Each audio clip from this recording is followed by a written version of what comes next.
Salut à tous et à toutes, c'est Yorisama et on se retrouve pour un deuxième Yu-Gi Trivia, le premier vous ayant beaucoup plu et j'en suis très heureux.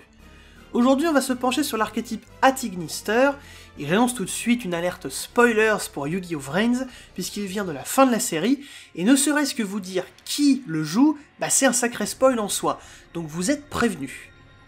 Vous êtes toujours là? On y va. C'est donc le deck de Ai, l'Ignis des Ténèbres et partenaire de Yusaku, alias Playmaker, le héros de la série. Il se crée ce deck quand il devient indépendant suite aux événements de la guerre entre Ignis qui anime toute la saison 2.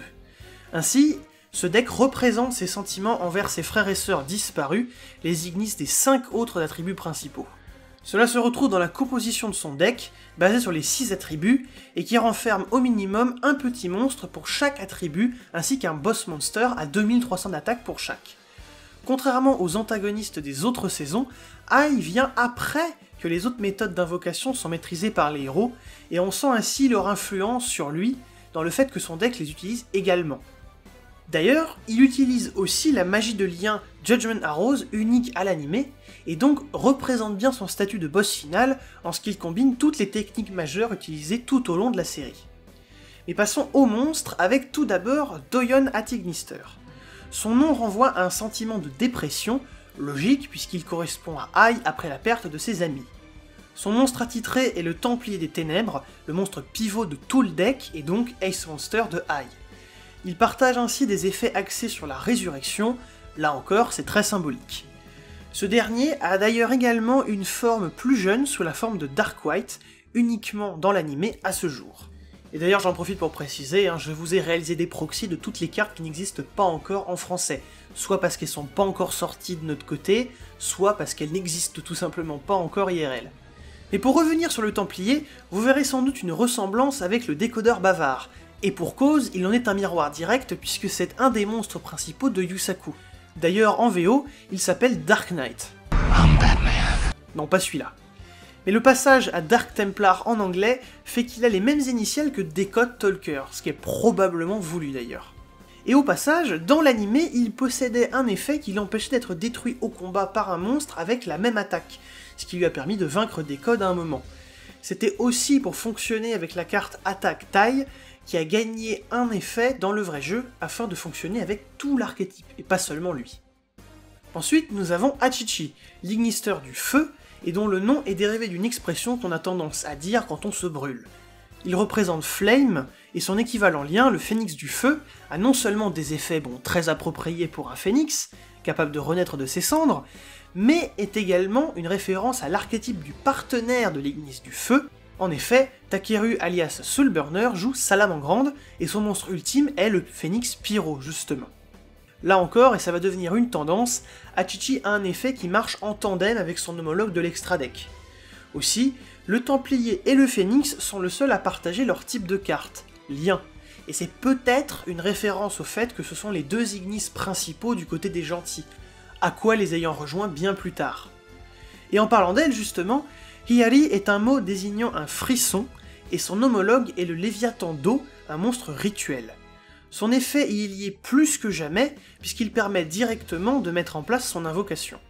C'est le monstre qui a vaincu Akira et Aoi, alias Blue Maiden, et ce choix n'est pas étonnant puisqu'Aqua fut la partenaire temporaire d'Aoi. Et vous allez voir qu'on peut dresser beaucoup de parallèles avec les cartes d'Ars, l'Ignis de la Terre, symbolisée par Doshin et le Golem de Terre. Doshin est une onomatopée qui veut dire « avec un bruit sourd », et là aussi il met en place l'invocation du Golem. Golem qui, au passage d'ailleurs, rappelle beaucoup les G-Golem, l'archétype d'Ars. La magie de fusion est d'ailleurs lourde de sens, puisqu'en VO elle s'appelle I Love Yugo, un jeu de mots avec Ai, le nom de l'archétype pour les magies pièges, le terme Yugo, qui veut dire fusion en japonais, et la phrase I Love You, référence directe à l'amour d'Ars envers Aqua. Et comme pour le rituel, la fusion a permis à Ai de vaincre Go Onizuka, cette fois-ci un des responsables de la mort de Ars. Une fois encore, les deux peuvent former une paire, bien plus évidente quand on y prête attention.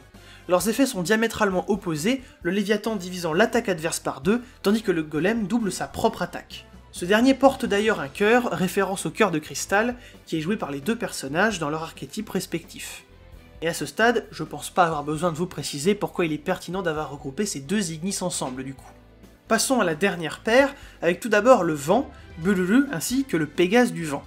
Bon, il y a plus difficile pour lier les deux monstres que de faire de l'un le synthoniseur et l'autre le synchro, c'est assez explicite.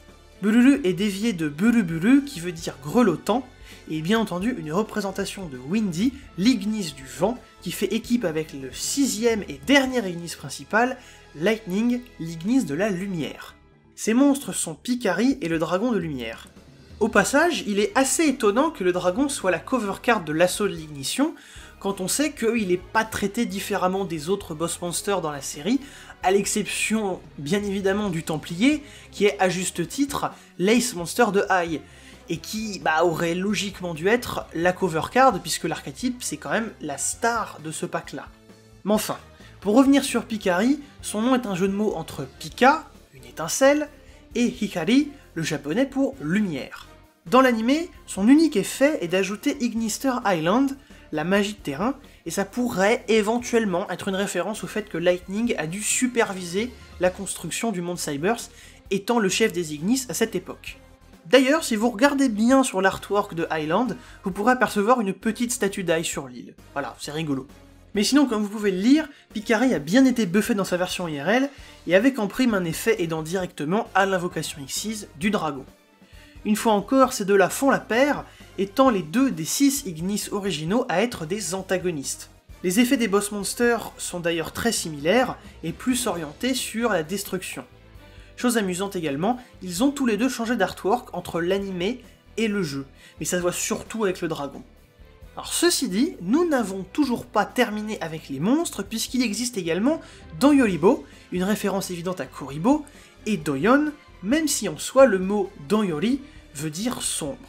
Ces effets sont liés au dommage, et son homologue de l'extra deck peut être considéré comme étant Linguribo, lui-même une référence à Linkuribo, un monstre avec lequel Ai s'amusait souvent quand il vivait dans le monde Cybers. Mais ce monstre appartenant désormais à Yusaku, on comprend pourquoi est-ce qu'il s'en est fait sa propre version.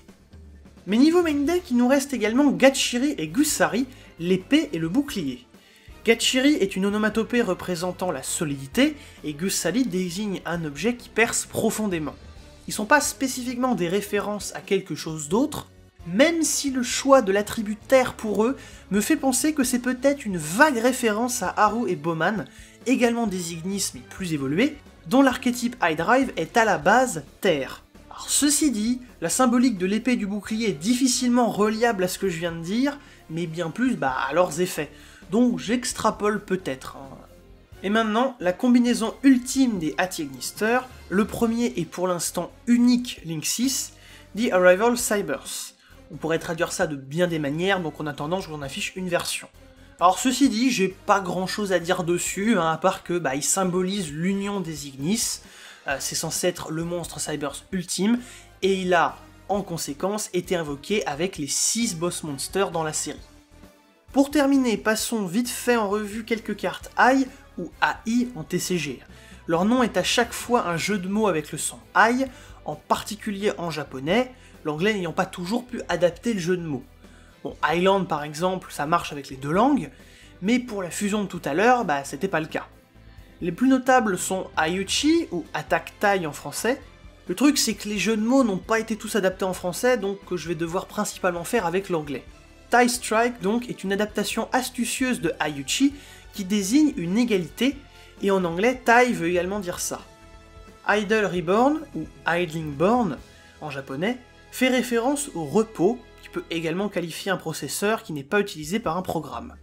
Alors ça, ce sont pour les cartes qui existent et qui sont notables, on va dire, mais il y a également des cartes assez intéressantes exclusives à l'anime, donc je vous en ai affiché là aussi des proxys. Par exemple, on a Aisatsu, qui veut à la fois dire salutation, d'où le nom anglais Hi, pour salut, mais également je tue, bon, approprié quand on sait que ça lui a fait gagner un duel.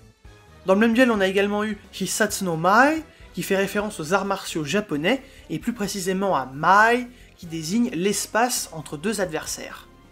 Aisho, quant à elle, mimique le terme Aisho, utilisé pour indiquer l'affection. Et enfin, la dernière dont je vais vous parler, c'est Ai no Sanka, littéralement l'hymne à Ai, et donc non, vous ne rêvez pas, c'est bien une référence à l'hymne à l'amour d'Edith Piaf. Et voilà, c'est tout ce que j'avais à dire sur cet archétype. J'ai été un petit peu plus exhaustif que lors de l'épisode 1, mais en même temps, tout s'entremêle bien plus et il y a un peu moins de cartes à traiter du coup.